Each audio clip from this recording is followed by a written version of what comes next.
हाँ जी स्टूडेंट्स, अपनी exercise number 70, ठीक है. In this exercise we are going to talk about the pattern verb adjective plus preposition plus ing form. Okay, here is introduction. Clary says, I'm thinking of going to Turkey. Here thinking is a verb and of is a preposition and going is also ing form verb. Okay, and travel agent says, are you interested in traveling around the country or would you like to stay in one place? Interested is an adjective and in is a preposition and traveling is ing form. Then Clary says, I don't want to do a lot of traveling.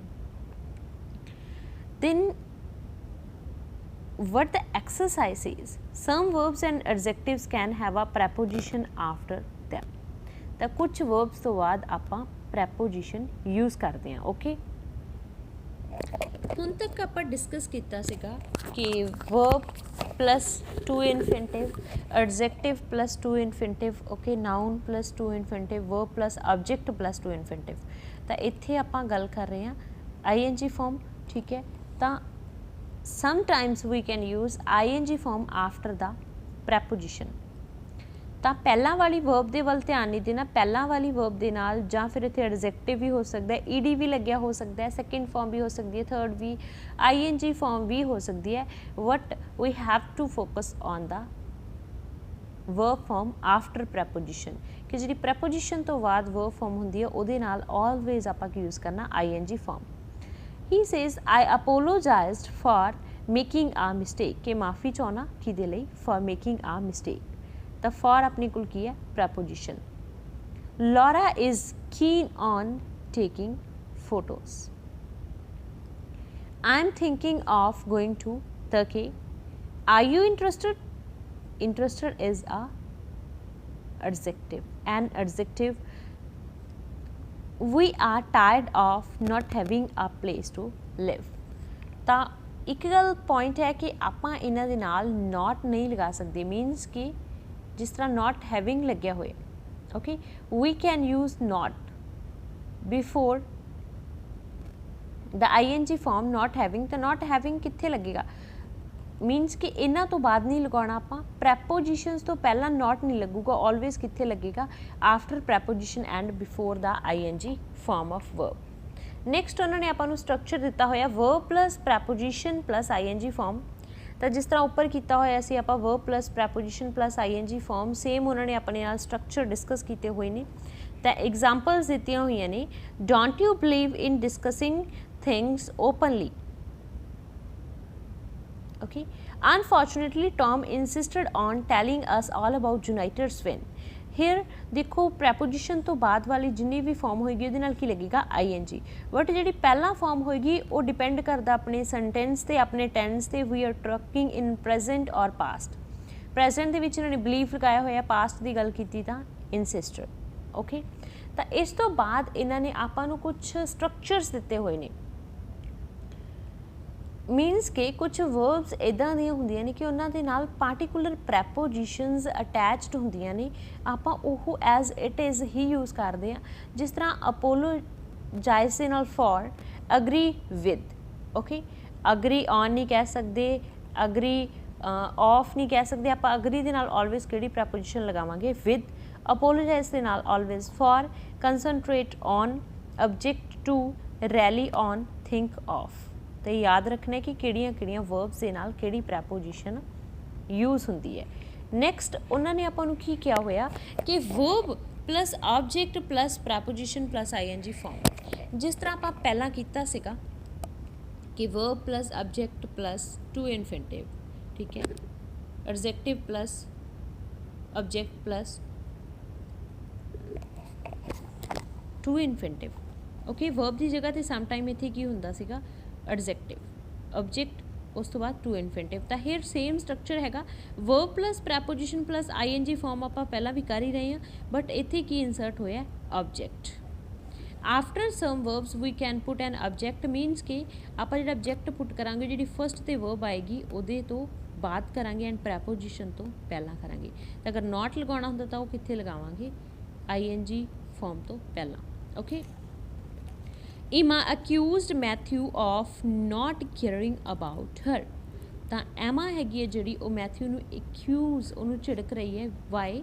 Because Matthew is not caring about her. ਤਾਂ Matthew ਉਹਦੀ care ਨਹੀਂ ਕਰਦਾ, that's why he is accusing him. Emma accused Matthew।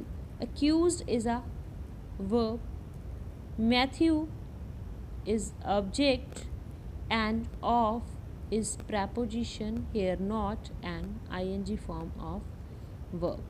तो ये आप structure रखांगे। Okay, the fire fighters prevented और stopped the fire from spreading. तो इत्थे उन्होंने प्रैपोजिशन ब्रैकेट दे विच क्यों दी हुई है?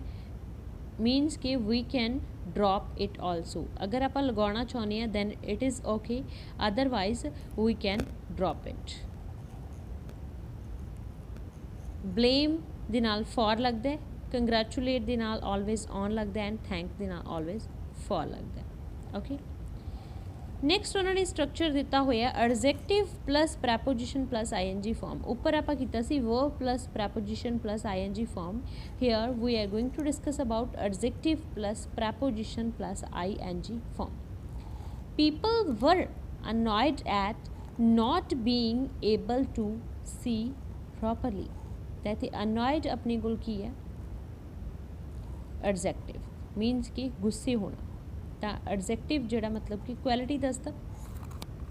I am bored with waiting. आप इनू वर्ब कह सकते हैं, but here it works as an adjective. Okay, तो इन्होंने आप कह सकते हैं कि एम तो बाद हमेशा वर्ब लगती है, बट आप सिर्फ स्ट्रक्चर नहीं देखना, ये नहीं देखना कि ईडी फॉर्म लग्या होया then it is verb. But आप इत्थे इहदे वर्क की गल करते हैं, रोल की गल करते हैं कि रोल की निभा रहा है, वर्क कदा कर रहा है, एडजेक्टिव का काम कर रहा है। I am bored with waiting.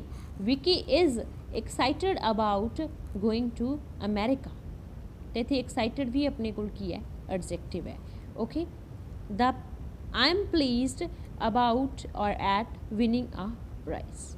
Capable दे नाल प्रैपोजिशन ऑफ, फॉन्ड दे नाल always of, interested always in, keen on and tired of. Next आपां नूं उन्होंने एक्सरसाइज दित्तियां ने सॉल्व करने के लिए। फस्ट दे विच आपां verb plus preposition plus I N G form हैगी है जिहड़ी पुट करनी है। इन्होंने आपां नूं फस्ट वाला वर्ब दिता होया, ठीक है, जिस तरह अपोलोजाइज्ड, थिंकिंग। उस तो बाद आपां एक तो इन्हां दे विचों सूटेबल प्रैपोजिशन पिक करनी है। सूटेबल प्रैपोजिशन पिक करके आफ्टर दैट जो ब्रैकेट दे विच वर्ब दिती होगी उहदे नाल आईएनजी फॉर्म लगा देनी है। ओके, तो नैक्सट उन्होंने की किया है सैकेंड दे विच verb plus preposition plus I N G form same, but bracket दे विच ऑब्जेक्ट दिता होया कि अगर आपां ऑब्जेक्ट हैगा इंसर्ट करने लई तां उहनूं इंसर्ट कर सकते हैं। जिस तरह उन्होंने कहा the police prevented the crime, it didn't take place. मतलब पुलिस ने क्राइम नूं रोकिया, ठीक है। इट डिडंट टेक प्लेस मतलब उस तो बाद अगर उन्होंने रोकता तो यह हैपन नहीं होया। ओके, तो इन दोनों सेंटेंसिस तो आप एक सिंगल सेंटेंस बनावांगे तो सिचुएशन तो मीनिंग सेम रहेगा। The police prevented, same verb की फॉर्म होगी the police prevented the crime. The crime इत्थे की है? Object from preposition. उस तो बाद आप आईएनजी फॉर्म लगाने तो इस वर्ब के नाल आपां की लगाती आईएनजी, टेकिंग प्लेस। ओके, तो सारे एज इट इज़ ही बनाने ने। तो थर्ड दे विच same verb adjective plus preposition plus I N G form. Complete Emma's letter to her friend Kirsty, put in a preposition and ing form। तो प्रैपोजिशन लगानी एक आपां, ठीक है, वो आपां नूं देखना पेगा कि किहड़ी वर्ब दे नाल किहड़ी प्रैपोजिशन लगी, क्योंकि कीन दे नाल आपां नूं पता है कि ऑन लगता है, अपोलोजाइज दे नाल आपां नूं पता है कि फॉर लगता है। ओके, थैंक यू दे नाल की लगता है? फॉर लगता है। तो जिहड़ियां पहलां वर्ब्स लगियां होईयां ने उन्होंने देख के आप प्रैपोजिशन लगावांगे तो आफ्टर दैट जिहड़ी आपां नूं ब्रैकेट दे विच वर्ब की फॉर्म दिती होएगी उहदे नाल की लगा देंगे I N G. Okay, it's all about exercise number 17।